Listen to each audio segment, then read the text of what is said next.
इस समय हम जनपद महाराजगंज के तहसील निचलौल और नगर निचलौल में बैठे हैं।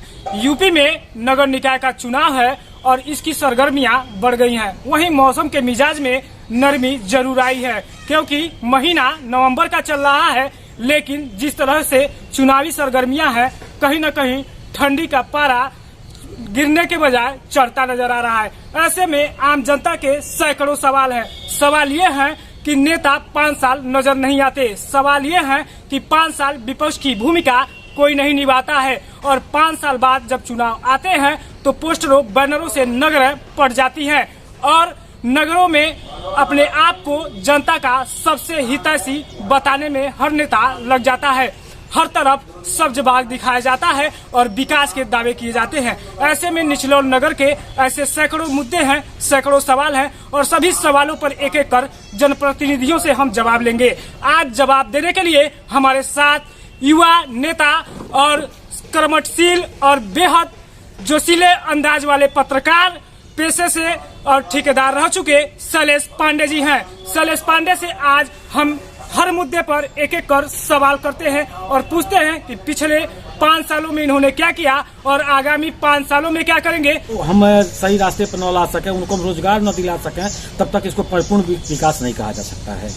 हर नेता हर चुनाव में, आज लोकसभा की चुनाव हो, विधानसभा की चुनाव हो, नगर की चुनाव हो, हर चुनाव में युवाओं की बात होती है। युवाओं के नाम पर लक्ष्यदार बातें की जाती हैं, लेकिन युवाओं के लिए होता कुछ नहीं है। तो ऐसे में आप पर विश्वास कैसे किया जाए? अभी तक तो लगभग 70% युवा कह सकते हैं आप।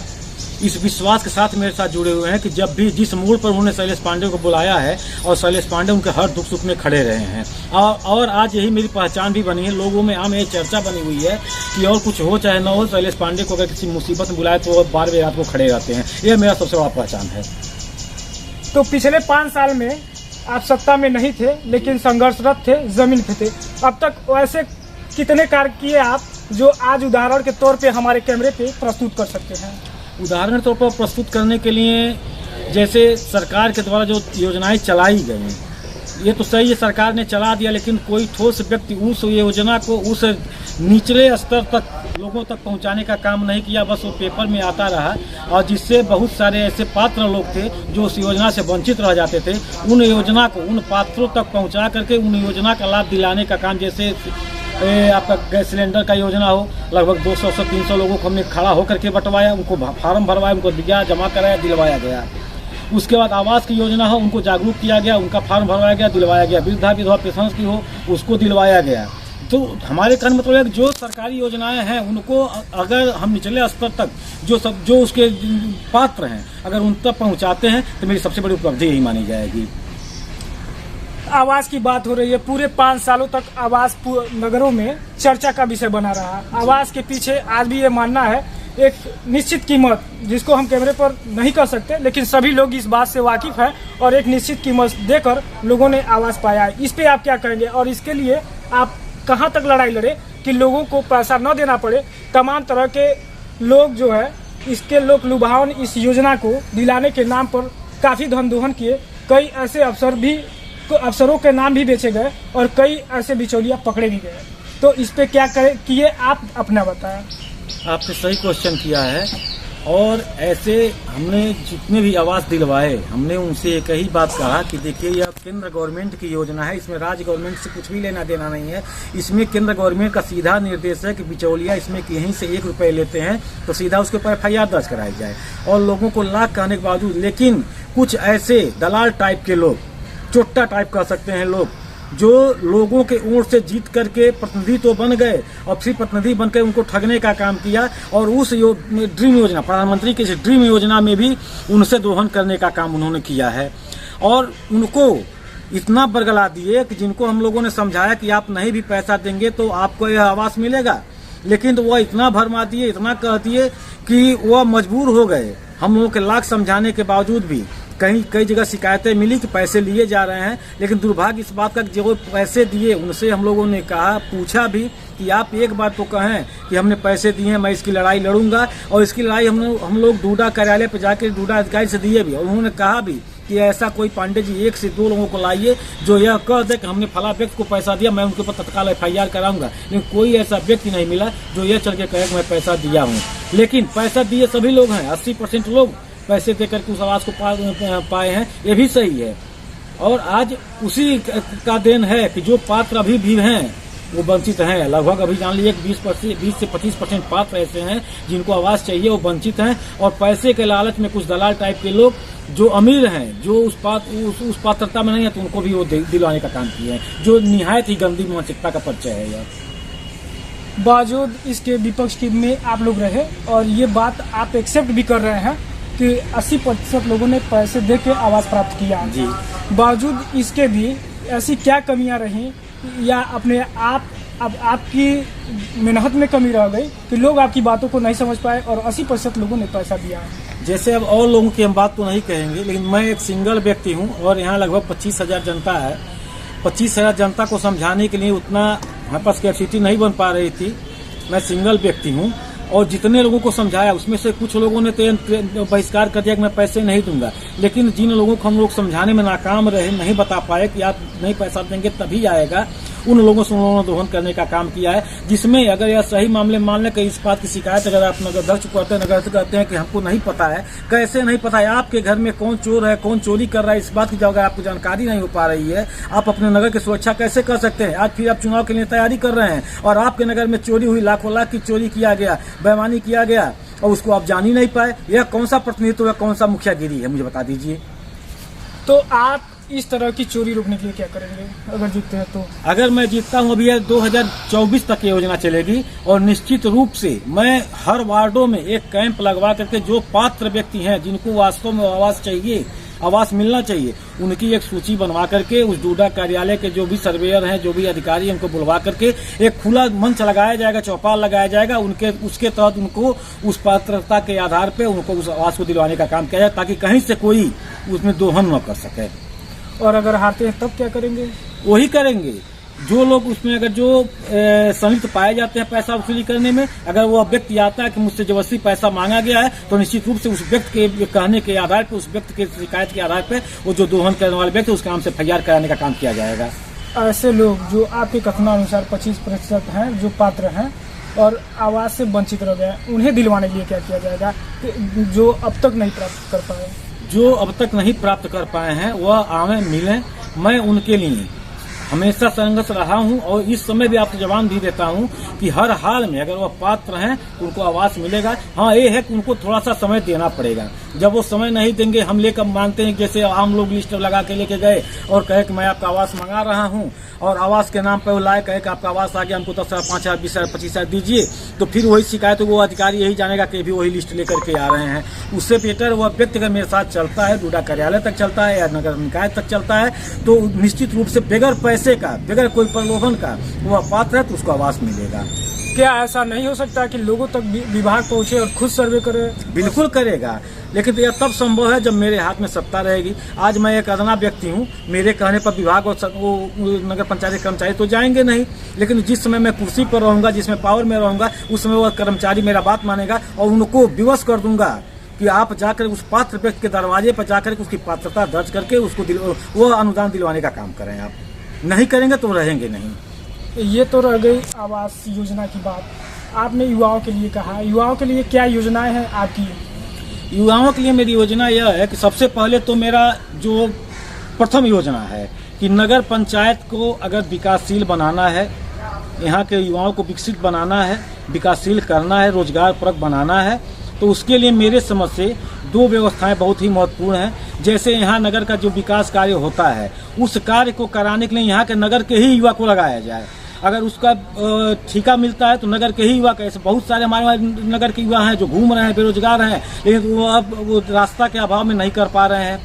आज स्थिति यह होती है कि मैं चुनाव लड़ता हूँ, वही युवा मेरा प्रचार करता है और जब मैं चुनाव जीत जाता हूँ तो मैं इस ठेके के काम को कराने के लिए बाहर से लोगों को बुला करके और उसको ठेके का काम देता हूँ। यह उचित कार्य नहीं है। वह युवा लगे इस कार्य को और वह युवा उस ठेके को करावे। उसमें मिस्त्री का काम लगता है तो नगर निचलौल का ही मिस्त्री हो, उसमें अगर लेबर का काम लगता है तो नगर निचलौल का ही वो लेबर हो, ताकि उस पैसे से अगर 2 रुपये का आय होता तो मेरे नगर के लोगों का आय हो, वो विकास का नगर का हो और लोगों का भी विकास हो। आप भी हुआ है, आप भी ठेका पट्टा का काम करते थे, बहुत पहले निचलोल में तमाम काम करवाए हैं। आप अपने गांव में खुद एक धर्मशाला का निर्माण करवाए थे। अब आप ऐसा क्यों नहीं करते, क्या वजह रहा? अभी तक तो हम उस जगह पहुंचे ही नहीं, तो हम किसी को ठेका दें कैसे? लेकिन हमने जहां तक ठेका कराया है, जहां जहां हमने काम कराया अपने कार्यकाल में, उस आप पता कर सकते हैं, उस कार्यकाल में उस ठेका में हमारे गांव के ही, हमारे नगर के ही मिस्त्री, नगर के ही लेबर रहे। अब क्यों नहीं कर रहे हैं आप? इस समय उनकी मांग काफी बढ़ गई है। हम वो करप्शन में जा नहीं सकते हैं, हम न कमीशन दे पाएंगे न काम करा पाएंगे। हाँ, हम अब अगर पैसे आते हैं 10 लाख आते हैं तो 10 लाख आप मुझे दीजिए और उससे बढ़िया काम करके मैं दिखाऊंगा। कार में मेरे खोटा हो तो आप मुझसे काला पकड़ मुझसे कब्जी करा लीजिए। लेकिन तो एक हम 25% 50% कमीशन दे करके काम करावें और सेम अव्वल के यहाँ सेम ईटा लगवाएं, ये मेरे बस की बात है। मेरा आत्मा, मेरा जमीन गवाही नहीं देता है। मैं काम छोड़ दिया, मैं नहीं कर पाऊंगा यह काम। देखने वाले दर्शक इसी तरह सोचेंगे जैसे आप भी हुआ थे और आप भी नगर में काम करवाते थे ठेकेदारी लेके जी। तो ऐसे जो अन्य युवा हैं जो आप कह रहे हैं कि हम जब सत्ता में लौटेंगे तो युवाओं के लिए इस तरह की योजनाएं बनाएंगे जी। अगर आप भी इस तरह के कमीशन मांगने लग गए तो फिर युवा कैसे काम करेगा? जैसे आज आप काम नहीं कर पा रहे, तो इसके लिए क्या है और कैसे युवा इस बात को समझे कि आप ऐसा नहीं होने देंगे? युवा हमारे पर 100% विश्वास करता है और इस समय मैं कोई ऐसा प्रूफ तो नहीं पेश कर सकता हूँ मैं आगे क्या कर लूंगा, लेकिन ये इस बात का जवान तो देता हूँ। ये मंदिर भी है, जवान भी देता हूँ मंदिर के पास बैठ करके कि ऐसी शिकायत आपको नहीं मिलेगी। और उसके बाद भी हमने एक प्रोजेक्ट बनाया है कि आज जो लोग इस चुनाव में, बहुत से ऐसे लोग हैं जो सौदा कर रहे हैं चुनाव का कि हम इस चुनाव में आएंगे तो 1 करोड़ खर्चा करेंगे, 1.5 करोड़ खर्चा करेंगे, 2 करोड़ खर्चा करेंगे। ये खर्चे से चुनाव नहीं होगा, यह सेवा से चुनाव होगा। यहाँ सौदागर की आवश्यकता नहीं है, यहाँ सेवक की आवश्यकता है। जो पैसे आज आप चुनाव के नाम पर, दारू शराब के नाम पर लोगों को, युवाओं को बिगाड़ने का काम कर रहे हैं, उस पैसे को बचा करके रखिए। आज चुनाव आप सेवा करके जीत जाइए, कल उसी युवा को बुलाइए चुनाव जीतने के बाद। जो पैसे आप इन्वेस्ट करना चाहते थे चुनाव में, उस पैसे को जो युवक नहीं ठीका करने लायक है, जैसे हमने आपको ठीका की बात बताई कि ठीक है हर व्यक्ति ठीका नहीं कर सकता है, लेकिन कुछ ऐसे युवा हैं जो रोजगार कर सकते हैं, जो ठेला लगा सकते हैं, जो दुकान चला सकते हैं, जो किताब कापी की दुकान चला सकते हैं। उन युवाओं को 10,000 से 20,000 का आप अनुदान दीजिए, उनका सहयोग दीजिए। फ्री मत दीजिए उनको ये दीजिए कि मैं यह पैसे आपको सहयोग के राशि में दे रहा हूँ, आप इसको अपने दुकान चला करके मुझे 100 रुपये पर डे करके मुझे लौटा दे, ताकि इस पैसे से मैं दूसरे किसी युवा का सहयोग कर सकूँ। ऐसे करके विकास युवाओं का भी हो सकता है और नगर का भी हो सकता है और मेरे पैसे का सदुपयोग भी हो सकता है। वो नहीं कोई कह सकता है कि मैंने पैसे से सौदा करके चुनाव जीता है। जहाँ तक सौदे की बात आती है, पिछले तमाम चुनाव में आप पर भी कई ब्लेम लगे हैं जी कि आपने तमाम प्रत्याशियों से पैसे लिए और खुद सदुपयोग किया और उनको वोट नहीं मिला। इस तरह की भ्रामकता कहिए या जो भी है मार्केट में है और इस बात को हमेशा से सामने आता रहा, तो इस पर क्या सफाई है आपकी? सफाई उसमें क्या देना है, जैसे ये हमारे विपक्षियों का एक सोची समझी चाल रही है और मेरा कैरियर इतना साफ है कि इसके सिवा मेरे साथ कुछ कह ही नहीं सकते हैं। वो नहीं कर सकते मैंने चोरी किया, ये नहीं कर मैं घटिया ही किया। वो मेरे ऊपर ब्लेम लगाए तो क्या है, ऐसे ही लेकर के ब्लेम हमको बदनाम करने का प्रयास किया गया। मैं किसी से 1 रुपये नहीं लिया, अगर लेता तो निश्चित रूप से उनके साथ रहता, मंच पर साझा करता। आप बता दें उस समय किसी मंच के साथ मैंने साझा किया, मैं अपने पास रहा। अगर मैं किसी का पैसा लेता तो मेरा काला पकड़ मेरे अपने साथ खड़ा करता मुझे वो। तो यह मेरे जो विपक्षी हैं उनकी सोची समझी चाल है कि वो मुझे बदनाम करने का प्रयास करें ताकि वो ये फिर अगले चुनाव में न आ सकें। ठेला पटरी वालों के लिए समस्या है, कोविड काल रहा हो या फिर पुलिस प्रशासन और शासन का आदेश, सभी में पटरी दुकानदार मारे गए हैं और तमाम पलायन कर गए। तो उनके लिए क्या योजनाएं हैं? क्या पटरी के दुकानदार निःशुल्क में रहेंगे तो कैसे रहेंगे? निश्चित रूप से रहेंगे और उनको एक निश्चित जगह भी दी जाएगी रहने के लिए, ताकि वो सम्मान से उन निश्चित जगह पे अपना ठेला लगा करके और सम्मान से अपने परिवार वालों को जिला सकें। आज स्थिति यह है कि उन सबों को गाइड्स करने वाला कोई नहीं है। शासन प्रशासन के द्वारा अपना मुखिया कमजोर होने के नाते शासन प्रशासन उसको आए दिन प्रताड़ित कर रहा है। किसी ठेले वाले का बटखरा उठा, बताइए जो बटखरा वो अपनी लक्ष्मी मानता है, उस बटखरे को आप उठवा ले आइए, ला कर कोन में फेंक दीजिए, जिसको रोज अगरबत्ती दिखाता है। ये कहाँ का न्याय है? अगर निश्चित रूप से कोई अगर अच्छा चेयरमैन रहता है, नगर अध्यक्ष रहता है, जो समझता है कि ठेला वाला मेरे घर का है, तो उसके लिए वो लड़ाई लड़ेगा और उसको सुनिश्चित जगह भी दिया जाएगा और वह आर्थिक रूप से कमजोर तो उसको आर्थिक मदद भी दी जाएगी, ताकि वो अपने परिजनों को आसानी से उसका भरण पोषण कर ले और निचलौल छोड़ कर पलायन न कर पाए, बाहर जाके कमाए ना, और जो भी कमाए अपने परिवार में रह करके 10 रुपये कमा दे।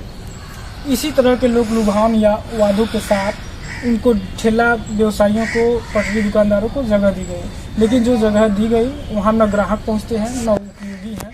तो आपके वादे क्या है कि क्या ऐसी जगह मिलेंगे या किस प्रकार का जगह मिलेगा जिससे उनका विकास हो सके? पहले तो उन ठेला व्यवसायियों को बैठाया जाएगा, उनके लिए पूछा जाएगा कि आपकी मार्केट सबसे बढ़िया कहाँ लग सकती है। जैसा वो व्यवस्था करेंगे, बताएंगे, उस बात को शासन प्रशासन के समक्ष रखा जाएगा। चूँकि नगर के लोगों को सहेजना, चलाना, उनकी जीविका का व्यवस्था करना भी नगर अध्यक्ष की जिम्मेदारी होती है। वो कैसे सुसज्जित रह सकते, कैसे सुरक्षित रह सकते हैं, इसकी भी जिम्मेदारी नगर अध्यक्ष की होती है। और शासन प्रशासन से बात करके उनको एक सुनिश्चित जगह ऐसा दिया जाएगा कि ताकि वो दुकान लगाएं तो उसकी वहाँ बिक्री भी हो। ऐसा नहीं कि हम जाके वो सीमान में कह दें कि आप यहाँ वेंडिंग जोन बनाया जा रहा है, जाकर के वहाँ दुकान लगा लें, वहाँ कोई व्यक्ति पहुँचे ना, या क्या मतलब है? अभी बताइए, अगर ठीक है आज पूरा निचलौल खाली करा दिया गया, लगभग 200 फीट तक जमीन खाली करा दी गई, वहीं आप महाराजगंज चले जाइए, वहीं आप सिसवा चले जाइए, नौतनवा चले जाइए, रोडों पे ठेले लगे रहते थे। कोई बोलने वाला कहा कि क्या कारण था? उसका एक ही कारण था कि हमारा नगर अध्यक्ष कमजोर था, वहाँ के नगर अध्यक्ष मजबूत थे, वो अपने व्यवसायियों को सुरक्षा दिए, उनका व्यवसाय चलता रहा। यहाँ के नगर अध्यक्ष मजबूत नहीं थे, ये सुरक्षा नहीं दे पाए। यहाँ कितने लोग ठेला व्यवसाय को छोड़ कर पलायन कर लिए। पिछले 5 सालों में विकास हुए तमाम, उसमें ऐसे भी कार्य हुए जो मानवहीन थे। तमाम प्रश्न हम लोगों ने अपने चैनल के माध्यम से उठाया था। ठीक निचलौल काली मंदिर रोड की बात की जाए, जो चेयरमैन नगर अध्यक्ष के घर से होकर गुजरती है, इंटरलॉकिंग हुआ। पहले वो पक्की सड़क हुआ करती थी, लेकिन क्योंकि इंटरलॉकिंग हो गई तो उसमें भी तमाम मानवहीन कार्य हुए। तो इस पे तमाम सवाल उठे, आपने क्या किया? और अब तक उसकी स्थिति सुधरी नहीं है। काली मंदिर के समीप पानी लगा रहता है, क्या करेंगे? आप सिर्फ काली मंदिर के रोड को ही न ले लें, आप नगर का प्रमुख रोड एक सिनेमा हॉल रोड जो बोला जाता है, जो मेन कस्बे में जाकर के निकलता है चमनगंज पुल तक, उस रोड को ले लें। चाहे कोई नगर का ऐसा रोड बता दें जिस रोड को इस 5 साल के कार्यकाल में काम कराया गया हो, जिसको बनवा दिया गया हो। वो तो खैर उनके दरवाजे पे बना हुआ है, उनको तो हर हाल में बनवा लेना चाहिए। लेकिन तो उनके भ्रष्टाचार उजागर यही रोडें दिखा रहे हैं, कर रहे हैं, नालियाँ दिखा रहे हैं, बता रहे हैं, चिल्ला कर रहे हैं कि उन्होंने कितना भ्रष्टाचार किया है नगर में। आज 5 साल बीत जाने के बाद भी कोई काम नहीं पाया। लोगों ने पूछा उनसे कि आखिर आपने 5 साल काम नहीं किया, क्यों नहीं किया? उनका सीधा सा जवाब था, हमारे जो मतलब नगर अध्यक्ष महोदय हैं, उन्होंने सीधा सवाल जवाब दिया लोगों को कि हम देखिए कांग्रेस के हैं और सब भाजपा का शासन का चल रहा है, मुझे अनुदान नहीं मिला, मैं काम नहीं करता। लेकिन तो क्या वो बता सकते हैं इस बात को कि जो निश्चित योजना है, जैसे निकाय निधि है, 13वां वित्त है, 14वां वित्त है, आदर्श योजना है, पंडित दीनदयाल योजना, ऐसे तमाम सारी योजनाएं हैं जिसमें एकदम निश्चित रूप से एक धनराशि निश्चित रहती है, जो वो किसी भी वर्ग का, किसी भी पार्टी का नगर अध्यक्ष होता है उसको वह सुविधा जाती है। और उस सुविधा के तहत तो सारे काम कराए जा सकते हैं। उसी को बता दें कि आखिर उस पैसों को कहाँ खर्च किए हैं, उस पैसे को भी तो नहीं कहीं दिखाई पड़ रहा है। उसी पैसे से काम करा दिया जाए कि वो भी पैसे नहीं आ पाए। अगर नहीं आ पाए तो फिर आप किस मुंह से कहे थे? उन्होंने चुनाव लड़ा तो कहा कि हम नगर के विकास के लिए पैसे लाएंगे, विकास कराएंगे। तो जब आप पैसे ला करके, ठीक है आप सत्ता पक्ष के नहीं हैं, आप कांग्रेस के हैं, तो अब आप कांग्रेस के नाते पैसा भी नहीं ला पा रहे हैं। तो जब आप पैसा ला करके विकास कार्य कराने का दम ही नहीं रख पाते हैं, भरसोट ही नहीं रख पाते हैं, तो किस मुख से फिर चुनाव लड़ने का काम फिर हो सकता है? आपको न मिल पाए, फिर हमारा नगर निकाय, फिर ये नगर पंचायत फिर 5 साल छूटा रह जाएगा विकास कार्यों से। ऐसे लोग तो हट ही जाना चाहिए, अपने आप हट जाना चाहिए। हम पैसे लाने के काबिल नहीं है, हम विकास नहीं कर पाएंगे, उनको खुद हट जाना चाहिए यहाँ से। पिछले 5 सालों का जो दौर रहा, इसमें तमाम उथल पुथल रहे। कभी कोविड आया तो कभी बरसात आई, कभी बाढ़ आया। क्षेत्र और नगर की स्थिति बेहद चिंताजनक बनी रही। ऐसे में चुनावी एजेंडा रहा वर्तमान नगर अध्यक्ष का कि हम चुनाव जीतते हैं तो निचलौल शहर के लोग आरओ का पानी पिएंगे, हर जगह पे आरओ एटीएम होगा। लगे 2-3, लेकिन जो मुख्य था, जो सबसे ज़्यादा चलता था, मुख्य चौराहे का वाटर एटीएम, वो काफ़ी दिनों से बंद है। पूरे 5 साल लोग पानी नहीं पिए। निचलौल में तमाम वाटर प्लांट व्यवसायी लोगों के घरों तक पानी पहुंचाए, जो अब पहुंचा पाने में भी असमर्थ हुए। और पानी से ही तमाम वायरल बीमारियां थीं, कोविड था, सबसे बड़ा नज़ीर है।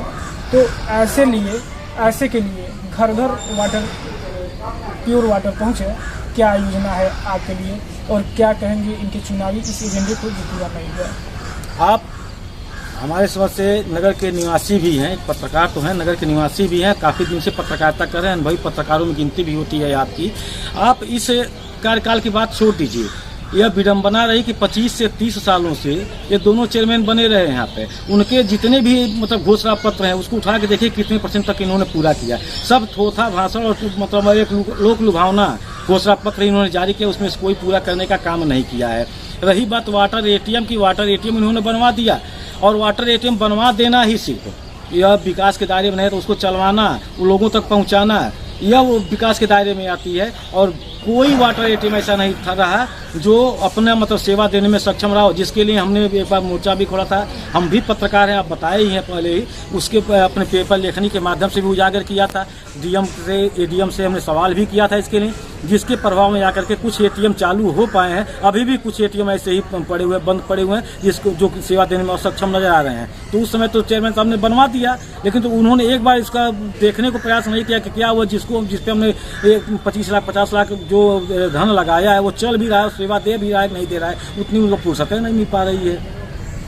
आप इसके लिए क्या क्या किए? मैं उसके लिए कंप्लेन भी किया और मेरा अगला एजेंडा यही रहेगा कि अगर मैं उस जगह पर पहुंचता हूं, नगर अध्यक्ष बनता हूं, तो हर वार्डों में एक चालू हालत में वाटर ATM रहेगा, ताकि पानी के बगैर कोई व्यक्ति दूषित पानी न पी पावे। और अगर उससे भी व्यवस्था नहीं बनती है, अगर लोग उसमें भी जा नहीं पा रहे हैं, तो भरसक प्रयास करूंगा जैसा कि व्यवस्था बन जाएगा। क्या वो आगे अनुदान कैसा रहता है, अगर अनुदान सही मिला, सहयोग आप लोगों का सही मिला और माता रानी ने पूरा किया, उस जगह पहुंचे, तो भरसक प्रयास करूंगा कि हर घरों पे वही जो हम वाटर ATM से देते हैं, वह जो 20 रुपये लीटर, 20 रुपये गैलन की पानी खरीदी जाती है, वह अपने नागरिकों को 2 रुपये से 3 रुपये गैलन में उनके दरवाजे तक पहुँचवाने का काम करेंगे।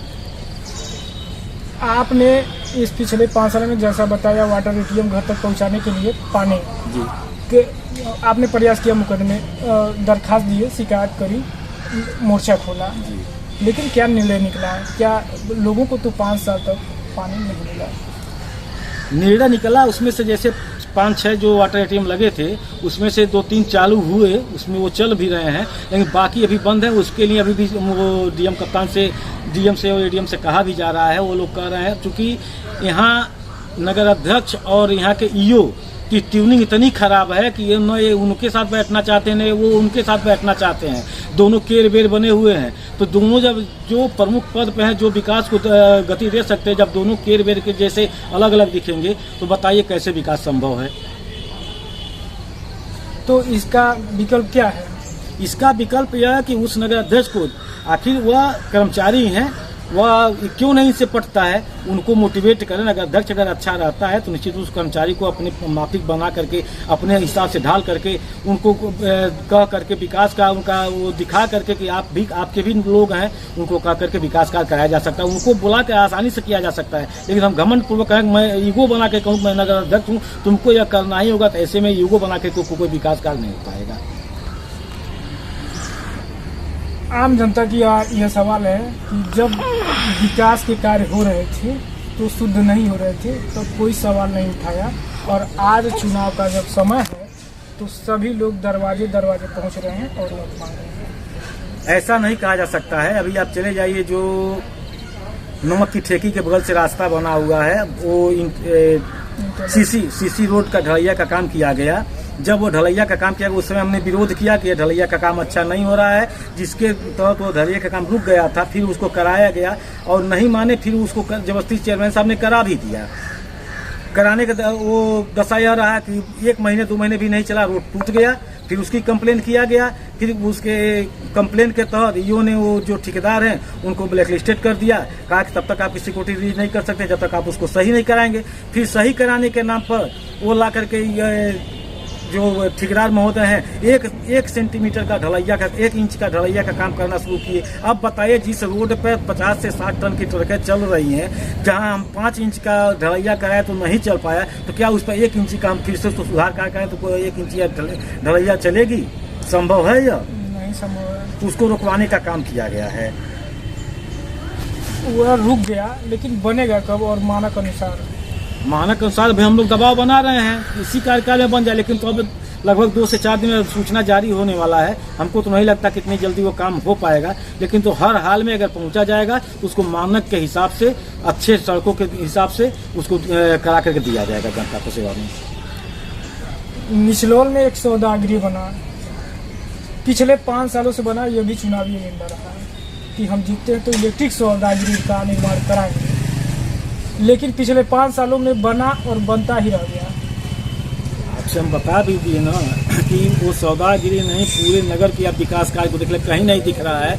और बहुत अच्छी बात आपने बताया, हम मतलब जिस समय मतलब राजनीति में थे, हिंदू वाहिनी में थे, उस समय से हम मांग करते चले आ रहे हैं कि सौदागिरी होना चाहिए।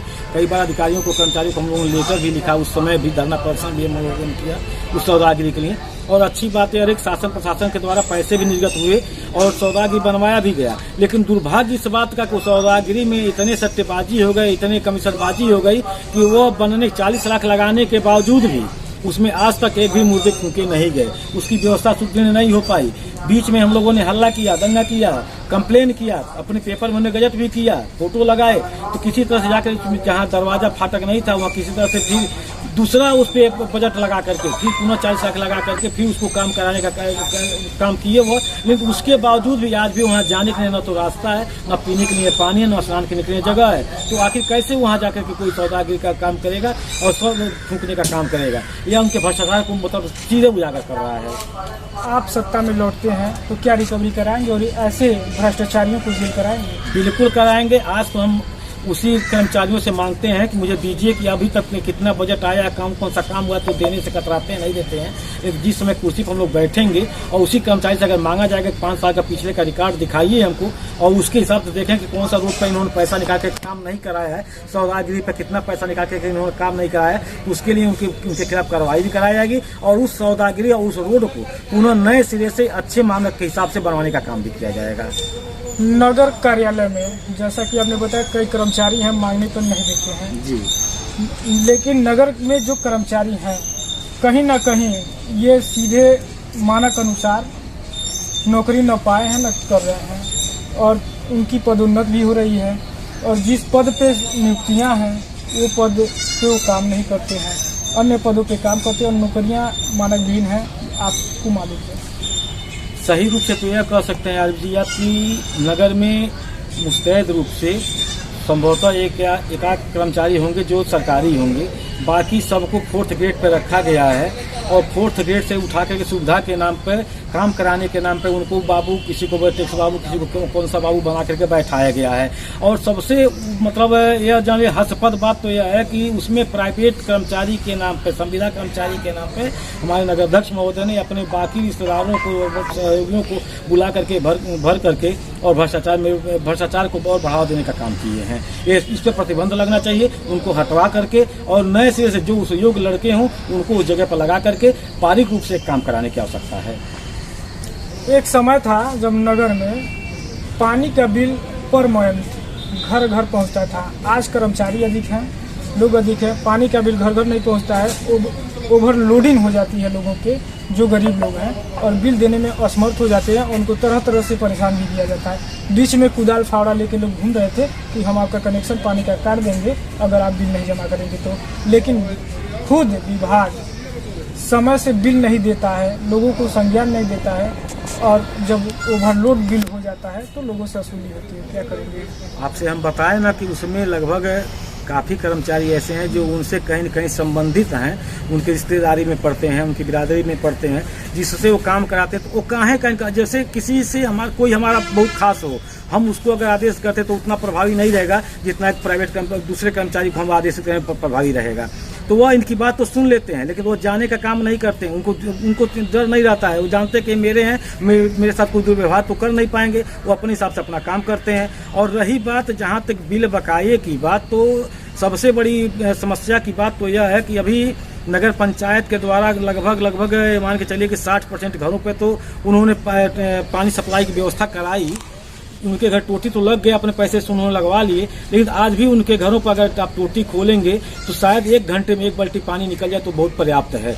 ऐसे में अब बताइए वह उपभोक्ता कैसे इनको बिल दे जिसको वो सुविधा नहीं मिल पा रही है। आज आप हाउस टैक्स लगा रहे हैं, हम जमीन नगर पंचायत में खरीदे हैं तो आप निकाय निधि से उसका 2% टैक्स हमसे ले रहे हैं, लेकिन तो उस जगह पर न तो आपने कभी नाली बनवाने का काम किया, न रास्ता देने का काम किया, और न ही बिजली का पोल पहुंचाने का काम किया। तो आखिर बताइए उस हाउस टैक्स लेने से, इनका वो टैक्स लेने से कैसे काम चलेगा? जब उनको आप सुविधा देंगे तब तो आपको सहयोग करेंगे। नहीं देंगे तो कैसे वो टोटी का पानी का आपको पैसे जमा करें, बता दीजिए आप। तो ऐसे में विपक्ष ने क्या किया, आपने क्या किया? विपक्ष बार बार चिल्ला रहा है कि आप यहाँ व्यवस्था बनवाइए। अभी विपक्ष कह दे कि आप चलिए वहाँ तो पानी नहीं जा रहा है, तो उनके कर्मचारी सुनने वाले, चूंकि उनके बहुत ही चहेते कर्मचारी हैं, वो जानते हैं कि मेरे आका बैठे हुए हैं, मेरा कुछ नहीं होगा, इनको चिल्लाने दीजिए। और ईओ यहाँ रहते नहीं हैं कि ईओ से कहा जाए, दबाव दिया जाए। ऐसे ईओ के नगर में क्या जरूरत है जो यहाँ रहता ना हो? भाई अब ये तो बताएंगे आप लोग कि कैसे ऐसे ईओ, हम लोग कई बार कहा कि यहाँ एक निश्चित ईओ रखा जाए, लेकिन तो प्रशासन, जहाँ तक हम एक पत्रकार भी मैं जानता हूँ कि इस अपने जनपद में ईओ की कमी है। ईओ की कमी होने के नाते एक एक ईओ पे 2-2, 3-3 नगर पंचायतों का बोझ दिया गया है, जिस कारण वो अपने 3 पंचायतों को संभालने में थोड़ा सा समय विलम्ब कर रहे हैं। लेकिन तो अगर व्यवस्था सुदृढ़ करना है तो हर नगर पंचायतों में एक ईओ की पोस्टिंग आवश्यक है। जो समस्या है लड़ने के बाद, शिकायत करने के बाद भी नहीं समाप्त हो रही है, तो क्या किया जाएगा? आप सत्ता में हो, कोई और लड़ रहा हो, समस्या न समाधान हो, तो क्या किया जाए? अब उसके लिए कार्रवाई करवाने के लिए एप्लीकेशन डाला जाएगा, बात किया जाएगा उनसे, उस पर कार्रवाई हो। अब तक क्यों नहीं ये काम हुए? किया गया है, अभी तक कार्रवाई किया गया है, जिसके परिणाम स्वरूप आपसे बताया भी कि वो काम भी रुका। अधिकारी वहां से काम रुकवाए कि अगर गलत हो रहा तो उसको काम को तत्काल रोको, अच्छे ढंग से कराओ। अच्छे ढंग से कराने की हिम्मत नहीं रही, काम रोक दिए वो। सवाल ये है, जितने कार्य हुए सब बेमानी हुए। तो हम भी आपसे करें, जब कमीशन दवा के कमीशन लिए जाएंगे तो बेमानी तो होंगे ही। कहाँ संभव है कि वो सही काम करें जिसको। अब अच्छा एक बात बता दीजिए आज भी हमको आप कि एक इंजीनियर जो पढ़ लिख करके इंजीनियर बनता है, वह कहता है यह रोड 10 लाख रुपए में बनके तैयार हो जाएगी, और उस 10 लाख रुपए में 40% कमीशन निकाल दिए जाते हैं। और जब कमीशन निकाल दिए जाएंगे 40%, तो उसका दाम हो गया 6 लाख रुपए। 6 लाख रुपए में अगर ठेकेदार है तो उसको भी 10-5% चाहिए, 50% हो गया 5 लाख रुपए हो गए। जो जेई कह रहा है कि 10 लाख में बनेगा, उसको हम फिर कह रहे हैं ठेकेदार साहब 5 लाख में बनाओ, तो उसका गुणवत्ता खुद बताइए कैसा, कितना बढ़िया रहेगा? वो तो खराब होना ही होना है। जेई सबसे अधिक होशियार है, वो बताता है 10 लाख, आप कहते हैं 5 लाख। तो इस तरह के डिमांड करने वाले लोग और जो विकास बाधित हुए, उनके खिलाफ क्या होगा? उनके खिलाफ चाहिए कि जनता उनको मुंह तोड़ जवाब दे। जो ऐसे भ्रष्टाचारी हैं, जो ऐसे गलत कार्य करा रहे हैं, जनता उनको मुंह तोड़ जवाब दे करके, उनके लालच में न आ करके, और एक निष्पक्ष ढंग से एक ऐसा अध्यक्ष चुने जो खड़ा होकर के जनता की बातों को सुने, उनके समस्याओं को सुने, और एक मतलब सुंदर रूप से नए नगर पंचायत निचलौल का एक प्रारूप तैयार करे और उसको विकासशील बनावे। लेकिन सवाल ये है कि जब भारतीय राजनीति धर्म जाति के भेद पर राजनीति हो रही है, पूरे विश्व में ऐसा माना जाता है कि हिंदुस्तान एक ऐसा देश है जहाँ धार्मिक राजनीति हावी है। और हम अगर नगर निकाय की बात करते हैं और निचलौल नगर निकाय की बात होती है, तो यहाँ पे हर वर्ग बटा हुआ है और वर्ग की राजनीति होती है। ऐसे में आप ब्राह्मण समाज से आते हैं, सामान्य सीट हो तो आप लड़ सकते हैं, अन्यथा नहीं। ऐसे में यहाँ पे माना जाता है कि बनिया बाहुल्य क्षेत्र है, और यहाँ पे कोई भी चेयरमैन होगा तो बनिया समुदाय से ही हो पाएगा, अन्य समुदाय से नहीं हो सकता है। यहाँ पे हमारे भी समाज से बेचन खां कई बार चुनाव में हाथ आजमाए, और अन्य कई समाजों से भी लोगों ने आजमाया, लेकिन ऐसा सफलता नहीं मिला। लोग इस बात को नहीं समझ पा रहे हैं, या अन्य लोग जो अदर समाज से आते हैं, जिनकी संख्या कम है, अल्पमत में है, वो अपनी बात लोगों तक नहीं समझा पा रहे हैं। वजह क्या है? आरिफ जी, ऐसा कुछ नहीं है। यह कुछ तथाकथित लोग हैं जो अपने स्वार्थ में इस बात को भ्रामक रूप से फैलाने का काम करते हैं कि हमारी संख्या बहुत ज़्यादा, मैं जीत जाऊंगा, ताकि उनके सामने जो खड़ा प्रतिद्वंदी उनका खड़ा है वह हतोत्साहित होकर के वहाँ से रोड छोड़ करके भाग जाए। लेकिन ऐसा कुछ नहीं। देखिए, सबसे पहले अगर वह नेता है, अगर वह चुनाव लड़ता है, प्रतिनिधित्व तो करता है, तो सबसे पहले वह समाज सेवक है, पहले वह इंसान है। और इंसान, भगवान ने इंसान और जानवर दो लोगों को बनाया। उस इंसान और जानवर में इंसान, अब यह हमारी व्यवस्था, आपकी व्यवस्था है कि वो ब्राह्मण है, वो बनिया है, वो ठाकुर है, वो क्षत्रिय है, वो मुसलमान है, यह कोई व्यवस्था नहीं है। पहले तो आप मानव हैं। अगर मानव है तो मानव के साथ मानव रहता है। ऐसा नहीं है कि कोई नहीं रहेगा, कोई जाके जात कहेगा कोई। आप पिछली बार देखिए, हमने तैयारी किया, हम किसी पार्टी से नहीं रहे, हम ब्राह्मण। आप जो ब्राह्मण की बात कहा, हम ब्राह्मण रहे, लेकिन तो आप जाकर के पता कर सकते हैं, सर्वे कर सकते हैं पिछले 2017 की, कि जब हम तैयारी बनाए चुनाव की, उसमें 80% लोग एक तरफा शैलेश पांडे के साथ खड़े हुए थे। वो केवल ब्राह्मण नहीं थे, वो हरिजन भी थे, वो बनिया भी थे, वो ठाकुर भी थे, वो मुसलमान भी थे। सभी लोगों ने सहयोग किया। पहला चुनाव जिस समय 2012 में मैं लड़ा, उस समय 1765 वोट पाया था। उसमें सिर्फ ब्राह्मणों की संख्या 1765 नहीं थी, निश्चित रूप में हरिजन भी रहे होंगे, बनिया भी रहे होंगे, अल्पसंख्यक भी, सभी वर्ग के लोग रहे होंगे। तो ऐसा कुछ नहीं है। मेरे इस नगर को तोड़ने का, उसको विभाजित करने का लोग प्रयास करते हैं, कुछ तथाकथित लोग प्रयास करते हैं, सभी लोग नहीं करते हैं, लेकिन उनकी माया यह चल नहीं पाएगी। यह निश्चित रूप से है कि वह इंसान है, अगर उनको आप उनके साथ अच्छी भावना रखते हैं, उनका सहयोग करते हैं, तो निश्चित रूप से हर वर्ग, हर बिरादरी को त्याग करके वह आपके साथ जोड़ने का काम करेंगे और अच्छे व्यक्तियों को वहां तक पहुंचाने का काम करेंगे, जहां तक मेरा मानना है। लोगों में ये भी एक प्रश्न होता है कि दूसरा कोई चाहे जितना मेहनत कर ले, जीतेंगे दो ही लोग, या तो अरुण कुमार जायसवाल जी रहेंगे या तो विश्वनाथ मदेशिया जी रहेंगे। यही दोनों परिवारों के बीच आज तक की राजनीति नगर की इर्द गिर्द इन्हीं परिवारों के बीच घूमती रही। ऐसे में इस मिथक को तोड़ना और अपनी बात लोगों तक समझाना, क्या आपको लगता है आसान है? ऐसा कुछ नहीं है। देखिए, सबसे अहम बात तो यह है, जैसे कहता है कि अंधे के हाथ बटेर लग जाने से वो शिकारी नहीं बन जाता है। यह दुर्भाग्य कह लीजिए या चाहे जो भी कह लीजिए कि ये जिस समय दोनों लोग चुनाव लड़ते थे, उस समय ऐसे युवा, हम लोगों जैसे युवा इनके प्रतिद्वंदता के, इनके विपक्ष में नहीं खड़े थे। ये लोग मनमानी अपना करते आए, लोगों को भरमा करके जात के नाम पर, के वर्ग के नाम पर और सारे तमाम लुभावनी बातों को कह करके अपने आप को कन्वर्ट करते चले आए कि आज हम रहेंगे, कल आप रहेंगे, परसों रहेंगे, बस यही करते चले आए। लेकिन तो अब यहाँ के लोग, जनता समझ चुकी इस बात को कि अब फेरा बदली नहीं चल सकती है। अब यहाँ वही रहेगा जो नगर का विकास करेगा, जिसका मतलब सीधा साधा उदाहरण आप जान लीजिए कि इस समय शैलेश पांडे के साथ नगर की 80% जनता साथ चल रही है और कह रही है कि अब ऐसे उनको बदल देना ही उचित है और बदल के ही रहा जाएगा। अब वो जातिवादी राजनीति नहीं चल पाएगी यहाँ। पिछले जो चुनाव हुए थे उस समय चुपे जवान चुपचाप से कुछ राजनीतिक उथल पुथल हुई जी। ये बात अब तक आम ग्रामीण जो जनता है, आम नगरीय जनता जो मतलब राजनीति और समाज से कुछ जुड़ी रहती है, उसे आज तक पता नहीं कि पिछले चुनाव को विश्वनाथ मदेशिया ने जीता तो कैसे जीता, इसमें किन किन लोगों ने समर्थन किया। क्योंकि आप भी जानते हैं कि भाजपा से जो टिकट था वो नए प्रत्याशी को लाई थी और भाजपा से यहाँ कई लोग आज भी संघर्ष कर रहे हैं। तो ऐसे में जो ये पर्दे के पीछे की राजनीति है जिसे जनता नहीं समझ पा रही है, उसको पर्दे के बाहर लाने के लिए आप क्या करेंगे? और पिछले चेयरमैन का जो गठजोड़ करके सत्ता में सरकार बनाया गया था, उसके लिए क्या कहेंगे नगर की सरकार के लिए? देखिए, पहले तो यहाँ के जो भाजपा के लोग हैं उनकी मानसिकता बहुत ही गंदी है। एक तब तो कहते मैं भाजपाई हूँ, निष्ठावान हूँ भाजपा के प्रति, लेकिन तो वहीं जब भाजपा कोई निर्णय लेता है तो उसके प्रतिशोध में वह दूसरे पार्टियों से जाकर के उसका सहयोग करते हैं आड़े हाथों मिल करके। ये बहुत ही ओछी मानसिकता का परिचय है। अगर वास्तव में आप सही हैं और निष्ठा रखते हैं पार्टी पर, उनके साथ उनको जुड़ना चाहिए था। जिसका सीधा मतलब ये जान लीजिए कि अनिल वर्मा जो पिछले बार चुनाव लड़े भाजपा से, तो कुछ लोग, कुछ ऐसे भाजपाई जो खांटी के भाजपाई थे, उन लोगों ने भी आड़े हाथों उनका विरोध किया और जा करके उनके विपरीत लोगों को कन्वर्ट करने का काम किया। अभी एक जैसे आपके नगर में चर्चा बनी हुई जो आपने वही इशारा किया है कि पैसे दे करके चुनाव जीत गए या कुछ और कारण से चुनाव जीत गए, ऐसा कुछ नहीं है। देखिए, वह दोनों लोग जो पूर्व चेयरमैन हैं, चाहे वो अरुण जायसवाल रहे हों चाहे विश्वनाथ जी हैं, ये दोनों लोग आपस में एक ही हैं, मिले जुले रहते हैं। और जब वो देखे कि ये अनिल जी हावी हो जाएंगे, मेरे पूर्व के कार्यकाल का लेखा जोखा ले लेंगे, अच्छा या हावी हो जाएंगे तो मेरा अगला टिकट कट जाएगा भाजपा से, मुझे भाजपा की टिकट नहीं मिल पाएगा, तो ये लोग मिलजुल करके उनको हरवाने का प्रयास किए।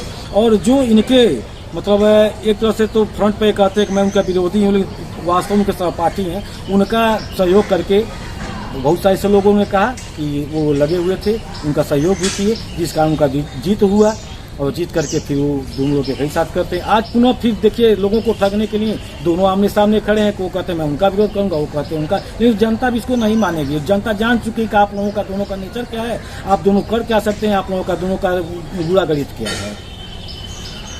अभी वर्तमान चेयरमैन साहब की स्थिति खराब है, तबीयत बेहद सीरियस है और मेदांता अस्पताल में भर्ती हैं।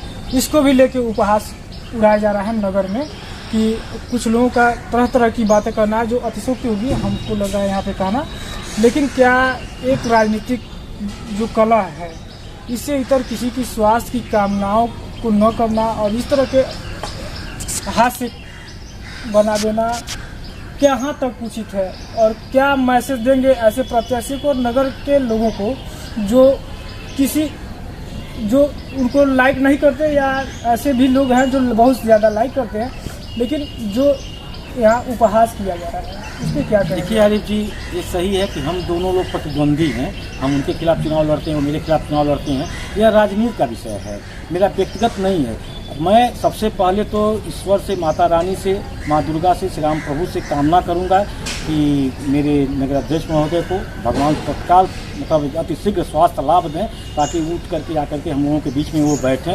ये अलग चीज़ है कि हम उनका विरोध करते हैं, मेरा विरोध करते हैं, वह देखिए राजनीति की बात है। लेकिन तो हैं हम एक गांव के, एक नगर के हैं, एक भाई हैं दोनों। हमको अगर दर्द चोट लगती तो उनको पीड़ा होगी, उनको दर्द होता तो मुझे भी पीड़ा हो रही है इस समय।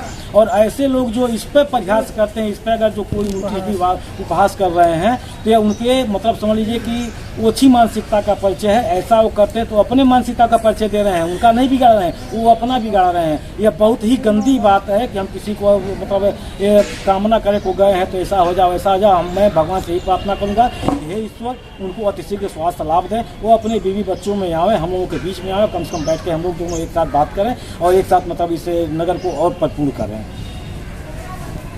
नगर के पिछली राजनीति और अभी राजनीति की बात के दौरान अब आप जीतते हैं तो आपके चुनावी एजेंडे क्या होंगे, और वो चुनावी एजेंडे जो आप पूरा करेंगे? देखिए, मैं कहीं से ऐसा कोई बात नहीं कहूँगा जो मैं पूरा न कर सकूँ। सबसे पहले तो मैं आपसे बता दूँ कि आपसे बताया कि जो सरकारी योजनाएं हैं, जो सरकार की योजनाएं निकलेंगी, उस योजनाओं तक हर वार्डों में 1 महीने में 1 बार, हर महीने तो नहीं चूँकि नगर लंबा है, पर डे चाहे हर हफ्ते तो नहीं किया जा सकता है, लेकिन 1 महीने में 1 बार नागरिकों को साथ ले करके हर वार्डों में एक चौपाल लगाया जाएगा और उनके पास तक उस मैसेज को पहुंचाया जाएगा कि सरकार की यह योजना चल रही है, इसमें जो पात्र हैं अपना बतावें कि वो कौन कौन पात्र है, उनको इस योजना का लाभ दिया जा सके। और दूसरी बात, सरकार के द्वारा जो नगर के विकास के लिए धन आएंगे, उस धन को अगर विकास कार्यों में लगाना है तो वो सभासद महोदय तो रहेंगे, हमारे कर्मचारी रहेंगे, हमारे महोदय रहेंगे, उस चौपाल में बैठक में रहेंगे, और नगर के तमाम सम्भ्रांत लोग बैठे रहेंगे, युवा बैठे रहेंगे, जो यह निर्णय करेंगे कि उस पैसे को किस रोड, किस नाली के नाम पर उसको मतलब खर्च किया जाए, ताकि उनके हिसाब से विकास कार्य हो, उनके उपयोग में वो काम आ सके। यह मेरा प्रोजेक्ट रहेगा। आपको पानी की व्यवस्था में बताई दिया कि हर वार्डों में एक वाटर ATM होना चाहिए। अगर वो वार्ड लंबा है तो वहाँ 2 किया जाए ताकि सबको शुद्ध पानी मिल सके। तीसरी बात, हर वार्डों में कम से कम अगर जगह मिलती है तो वहाँ एक स्टेडियम, बच्चों के खेलने के लिए ग्राउंड और उसका पूरा सामान, जो उनके क्रिकेट का, बैडमिंटन का, वॉलीबॉल का, फुटबॉल का जो जगह है, उसके हिसाब से उनको सामग्री उपलब्ध कराई जाए। और तीसरी बात, वहाँ एक विवाह भवन, हर वार्डों में एक विवाह भवन अगर जगह मिलता है तो हर वार्डों में एक विवाह भवन बनाने का भी काम किया जाएगा। जहाँ तक खेलकूद के और क्रीड़ा स्थल की बात आती है, तो ऐसे में क्रीड़ा स्थल है चिल्ड्रेन पार्क के नाम से, वहाँ से वार्ड में, उसका आज तक कोई विकास नहीं हुआ। एक बार बाउंड्री वॉल हुआ, आज टूटा हुआ है, गेट उखड़े हुए हैं। आरिफ जी, मैं आपसे ये बार पहले भी कह चुका कि देखिए, वो लोग 30 सालों से सिर्फ भाषण देते आ रहे हैं, विकास कार्य नहीं किए हैं, न कर पाएंगे, अभी भी संभावना नहीं कर पाएंगे।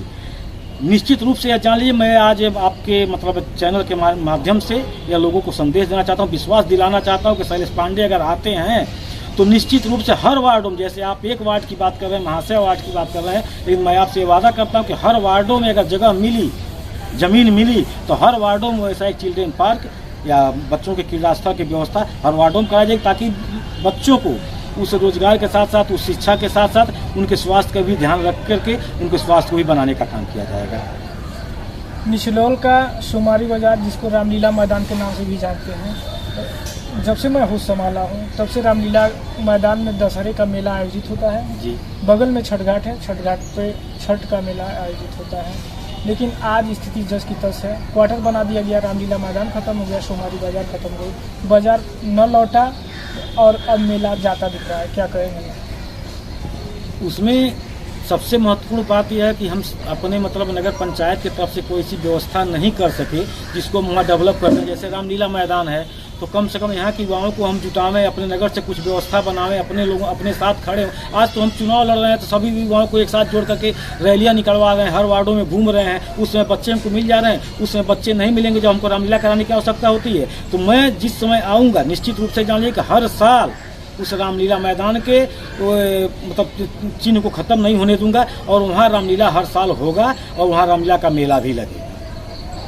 अगर सत्ता में नहीं लौटते हैं तो इस सांस्कृतिक धरोहर को बचाने के निश्चित रूप से बचाने का काम करेंगे और मैं चुनाव जीतूं या न जीतूं, लेकिन तो यह मान के चले कि अगले साल से वहाँ रामलीला होगा और रामलीला का मेला भी लगेगा, ताकि रामलीला का जो अस्तित्व है, रामलीला मैदान का जो अस्तित्व है वो हमेशा हमेशा के लिए बरकरार रह सके। अगले साल से आप कर रहे हैं तो ये बीत चुका, ये तो बीत चुका। पिछले जो रामलीला जिस समय होता है ऑन कैमरा आप कर रहे हैं अगले साल से रामलीला का आयोजन? बिल्कुल कर रहे हैं, अगले साल से कर रहे हैं। चूंकि रामलीला का जो कार्य होता है वो चैत से होता है, हमारी मान्यता के हिसाब से चैत में रामलीला का कार्यक्रम होता है, वो चूंकि बीत चुका है, अब संभव है नहीं, तो अगला चैत आगे तभी तो आप करा पाएंगे। और अगले चैत में निश्चित रूप से अगर जो मैं आ जाता हूँ तो और बेटर ढंग से कराऊंगा उसको। आज नहीं भी आता हूँ तभी यहाँ की युवाओं को लेकर के हर हाल में रामलीला का कार्यक्रम कराया जाएगा। निचलोल में दोनों संप्रदायों के बीच कई मामले उलझे हुए हैं, बात ईदगाह में गेट बंद करने की हो या बात कब्रिस्तान की बाउंड्री वाल की हो, ये दोनों मामले बेहद उलझे हुए हैं। क्या लगता है समाधान आप करा पाएंगे? बिल्कुल समाधान होगा दोनों पर। अभी देखिए एक बात आप जान लीजिए आरिफ जी कि हमारा नगर पंचायत निचलौल या निचलौल तहसील को कह लीजिए, नगर पंचायत तो हम मतलब संकुचित करते रहे हैं, निचलौल तहसील को आप ले सकते हैं कि यहाँ जो हम लोगों के बीच, जो हिंदू मुस्लिम के बीच एक भाईचारा का जो प्रेम है वह इस बात को मतलब और गाढ़ा बना देता। कभी आपने सुना होगा, उस समय भी आप पत्रकारिता कर रहे थे, जब कुछ खुरापाती तत्व दो बार मस्जिदों में चूअर काट के फेंकने का काम किए थे, उस विषम परिस्थिति में भी यहाँ के हिंदू और मुसलमान एक साथ एकजाई होकर के उस दोगले व्यक्ति को मुंहतोड़ जवाब देने का काम किया और आपसी सामंजस्य बना करके उसका निराकरण की कोई समस्या नहीं आ पाई। तो अगर इतनी बड़ी समस्या को वह सॉल्व कर सकते हैं बैठ करके, तो क्या आपको नहीं लगता कि ये भी दोनों समस्याएं उन दोनों वर्गों को बैठा कर आसानी से सॉल्व किया जा सकता है? निश्चित रूप से हो जाएगा। क्या लगता है आज तक क्यों नहीं हो पाया, क्या वजह रहा? उनकी ओछी मानसिकता का परिचय है और दोनों लोगों को भड़का कर अलग अलग करते रहे, दोनों से राजनीति करते रहे, दोनों को लुभा करके उसी के नाम पर अपना राजनीति करते रहे कि आज नहीं कर देंगे कल कर देंगे। लेकिन कब तक इस तरह से चलेगा? आज 25-30 साल से उनको झूठ बोल के लूटने का काम करे, अब नहीं लूट पाएंगे ना, अब नहीं हो पाएगा यह। लेकिन ऐसा भी है, एक संप्रदाय ये मानता है कि आप हिंदुवानी के संगठन से रहे और जो मुस्लिमों का सीधे तौर पर विरोध करती रही है, तो ये कैसे विश्वास होगा लोगों को? देखिए कहीं न कहीं तो विश्वास करना होगा। जो एक समय होती है, अभी आप 10 साल पहले आप पढ़ाई कर रहे होंगे, छात्र रहते हैं, जब छात्र रहते हैं तो उस समय तो आप नहीं देखते हैं कि यह गुरु हैं, यह मुसलमान है कि यह हिंदू है कि पंडित जी हैं, आप सबसे शिक्षा लेते हैं। उस समय की मांग वह थी कि आप चाहे ब्राह्मण हो, चाहे क्षत्रिय हो, चाहे वो मुसलमान हो, सबसे शिक्षा लेने का वह समय वो शिक्षा लेने की थी, उसमें आपने वो शिक्षा लिया। आज आप एक जर्नलिस्ट हैं तो आज आपको लगता है कि समाज में हमको हर वर्ग को लेकर चले, आज समाज में हर वर्ग, लेकिन तो वहीं ये भी सही है कि आप एक वर्ग से मिलान करते हैं तो आप तो नहीं ऐसा कर सोच सकते हैं। आप भी तो पहले सामाजिक थे, लेकिन आज क्यों नहीं आप जाकर के किसी मुस्लिम का वर्जन लेते हैं? आप तो सबका लेते हैं। ऐसा कुछ नहीं है, जैसा जो समय रहता है वैसा मांग रहता है। अब उस समय में वाहिनी का था, लेकिन जब वाहिनी से हमने त्याग पत्र दे दिया तो आज पूर्ण रूप से मैं समाज सेवा का काम कर रहा हूँ। और उस समाज सेवा में न हिंदू है, न मुसलमान है, सिख है, न ईसाई है, सिर्फ एक धर्म है, मानव धर्म। और उस मानव को चाहे कोई भी व्यक्ति हो उसका मैं सहयोग करूंगा और करता रहूंगा। नगर का दलित भी मानता है उसके साथ न्याय नहीं हुआ। जिगनावा में एक बौद्ध स्थल और अम्बेडकर की मूर्ति स्थापित हुई, उस पर भी विवाद है। विवाद कोई नहीं है, वहाँ उसको निर्माण कराने का कार्य है, निर्माण कराने की बात है। तो देखिए कुछ लोग उसमें चंदा भी इकट्ठा कर रहे हैं, निर्माण कार्य शुरू भी हो गया है उसका, और जहाँ तक पूरा कर लेंगे, नहीं तो अभी महाशय वार्ड में भी ऐसा है, महाशय वार्ड में भी बौद्ध स्थल है, जहाँ पर भी मैं आपको बता दूं कि वहाँ भी एक विवाह भवन की भी आवश्यकता, ताकि वहाँ मलिन बस्ती काफ़ी है, वहाँ विवाह भवन अगर एक हो जाता है तो वहाँ के जो मलिन बस्ती के लोग हैं, जो और लोग हैं, जो गरीब तबके के लोग कम से कम अपने लड़कियों को विवाह आसानी से वहाँ करा सकते हैं। इसकी आवश्यकता, उसको और बढ़ावा दिया जाएगा, उसको और सुसज्जित ढंग से करा दिया जाएगा। अब आप जो है अंत में क्या कहेंगे निचलौल के लोगों से और समर्थन के लिए? निचलौल से लोगों के लिए मैं हाथ जोड़ के कही प्रार्थना करूंगा कि आज जो सौदागर घूम रहे हैं, जो ये अपेक्षा रख के चल रहे हैं कि मैं पैसे के बल पर चुनाव जीत जाऊंगा, मैं लोगों को खरीद फरोख्त कर लूंगा, मैं दारू और गोश्त बांट करके चुनाव जीत जाऊंगा, ऐसे लोगों को वो लोग मुंह तोड़ जवाब दें और निस्वार्थ भाव से, यह मत का दान है, या दान करें, निस्वार्थ दान करें और आकर के निस्वार्थ रूप से कालर पकड़ करके जो नगर अध्यक्ष उनको कालर पकड़ के काम किया जाए कि आपको मैं निस्वार्थ सहयोग किया हूँ, आप चल के नगर का विकास करिए। मैं उनसे ही मांग करूंगा, यही उनको एक मतलब संदेश देना चाहूंगा कि जो भी हो वो स्वार्थ से हट करके करें। स्वार्थ में लिया गया निर्णय हमेशा पीड़ादायी होता है, उस पीड़ा का भागी न बने हुआ, वो निस्वार्थ सहयोग करें और इस नगर का विकास कराएं। तो नगर के तमाम ज्वलंत मुद्दों पर हमने सवाल किया कि 5 साल कहाँ थे, 5 साल विपक्ष कहाँ थी, और 5 साल में हुए विकासों का हमने समीक्षा भी किया, उस पे कहाँ कितनी सच्चाई है और कितने सही ढंग से काम हुए, कितने मानक अनुसार हुए, कितने मानक भिन्न हुए। सभी प्रश्नों का हमने जवाब मांगा और सब पर बेबाकी से जवाब शैलेश पांडे ने दिया। और आगे आप तय होगा कि जनता इनकी बातों को कितना समझती है और नगर का अगला शासन किसको सौंपती है और नगर का अध्यक्ष कौन होता है। यूपी के जनपद महाराजगंज से मोहम्मद आरिफ की रिपोर्ट।